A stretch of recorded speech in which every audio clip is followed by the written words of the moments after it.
तो हेलो दोस्तों, मैं पंकज वर्मा लेकर आ गया हूं आप लोगों के साथ एक और नई वीडियो के साथ। तो दोस्तों आज हम इस वीडियो में बात करने वाले हैं कि आईपीएस ऑफिसर कैसे बनते हैं।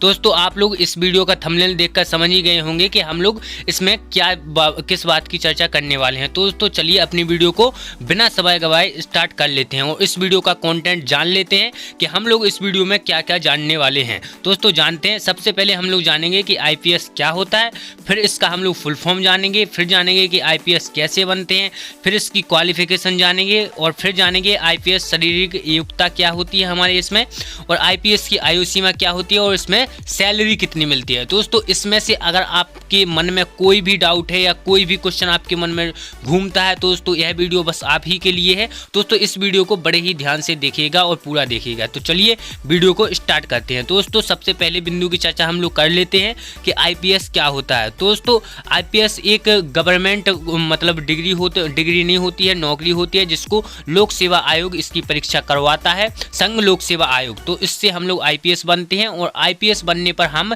एक पुलिस में एक बड़े पद पर हम लोगों की भर्ती होती है। दोस्तों यह तो होगी आईपीएस की थोड़ी बहुत बात कि आईपीएस हमारा क्या होता है, इससे मैंने आप लोगों को परिचित करवा दिया और आप लोग इससे पहले से ही परिचित होंगे। दोस्तों अब हम लोग इसके फुल फॉर्म की बात कर लेते हैं। तो इसका फुल फॉर्म होता है भारतीय पुलिस सेवा और इसको इंग्लिश में बोलते हैं इंडियन पुलिस सर्विस। तो यह इसके फुल फॉर्म की बात हो गई।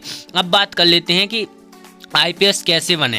दोस्तों इसको जब कोई छात्र भारतीय पुलिस में एक बड़े पद पर जाने की सोचता है तो उसका ध्यान आईपीएस के पद पर सबसे ज़्यादा केंद्रित होता है और उसके मन में यह सवाल जरूर आता है कि आईपीएस कैसे बनते हैं। दोस्तों आईपीएस बनने के लिए आपको एजुकेशन परीक्षा को पास करने के साथ साथ शारीरिक यानी फिजिकल टेस्ट की तैयारी भी करनी होगी, जिसमें आपको हाइट, चेस्ट और स्वास्थ्य आदि देखा जाता है। और सबसे ज़रूरी आपको यूपीएससी परीक्षा की तैयारी करनी होती है जो भारत का टॉप एग्जाम है। दोस्तों यह सब चीज़ें आप लोगों को एक आईपीएस ऑफिसर बनने के लिए करनी पड़ती हैं। दोस्तों अब बात कर लेते हैं कि आईपीएस ऑफिसर बनने के लिए हमारे पास क्वालिफिकेशन क्या क्या होनी पड़ती है।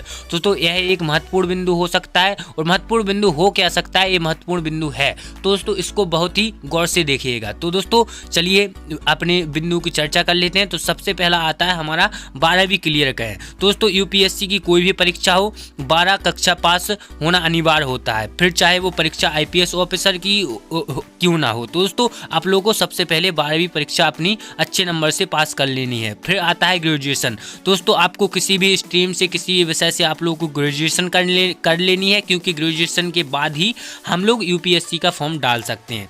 दोस्तों फिर बात आती है यूपीएससी परीक्षा के लिए अप्लाई करें। दोस्तों आप लोग यूपीएससी परीक्षा के लिए अप्लाई करते हैं।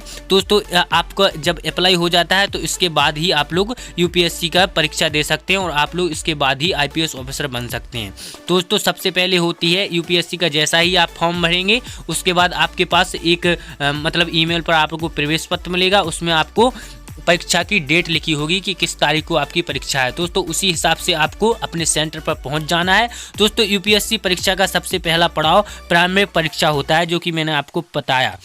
तो प्रीलिम्स एग्जाम, इसमें 2 पेपर होते हैं जो दोनों ही जनरल स्टडीज़ के होते हैं, जिसमें ऑब्जेक्टिव टाइप वाले सवाल पूछे जाते हैं। इस परीक्षा को क्वालिफाई करने के बाद ही आप मेंस परीक्षा में बैठ सकते हैं। दोस्तों प्रीलिम्स जब आप पास कर लेते हैं इसके बाद आपका मेंस परीक्षा होता है। दोस्तों प्रारंभिक परीक्षा क्वालिफाई करने के बाद आपको मेंस परीक्षा में बैठने का मौका मिलता है, जो कि लिखित परीक्षा होती है। इस परीक्षा में आपको 9 पेपर होते हैं जिसको अपने अच्छे मार्क्स के साथ क्लियर करना होता है, ताकि आपको आखिरी चरण यानी कि इंटरव्यू के लिए बुलाया जाए। दोस्तों फिर आखिरी चरण जो होता है वह होता है हमारा इंटरव्यू। तो दोस्तों प्रीलिम्स और मेंस दोनों परीक्षाओं को पास करने के बाद लास्ट राउंड यानी कि इंटरव्यू देना होता है, जिसमें आपको पर्सनल सवालों के साथ साथ कोई भी मतलब अतिरिक्त सवाल पूछ सकते हैं। इसमें आपको आपकी कंडीशन देखी जाती है कि आप लोग एक आईपीएस ऑफिसर बनने के योग्य हैं कि नहीं हैं।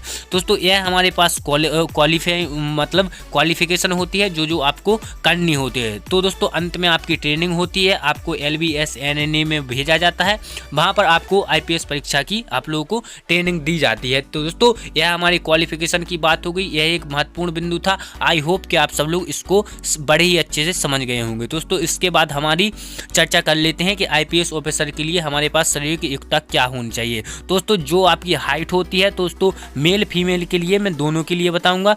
दोस्तों यहाँ पर पिछड़ा वर्ग के लिए आप लोगों को 165 सेंटीमीटर हाइट होनी चाहिए और यहाँ पर आप लोग अगर कोई भी जैसे जनरल वगैरह से आते हैं इसके लिए आप लोगों को 160 सेंटीमीटर आप लोगों की हाइट यहाँ पर अनिवार्य होती है। दोस्तों एससी वगैरह से आप लोग आते हैं जैसे कि किसी से भी आते हैं तो 160 सेंटीमीटर और अगर आप लोग जनरल वगैरह से आते हैं तो 165 सेंटीमीटर आप लोगों की हाइट होनी चाहिए। दोस्तों आई होप कि आप सब लोग समझ गए होंगे। और अगर जो महिलाएं होती हैं उनके लिए 150 सेंटीमीटर हाइट होती है और जैसे पिछड़ा वर्ग से आती हैं या एससी एसटी से आती हैं उनके लिए 145 सेंटीमीटर आप लोगों की हाइट होनी चाहिए। दोस्तों चेस्ट की बात हम लोग कर लेते हैं। तो चेस्ट मेल में आप लोगों का 84 सेंटीमीटर होता है और महिलाओं के लिए 79 सेंटीमीटर हाइट देखी जाती है।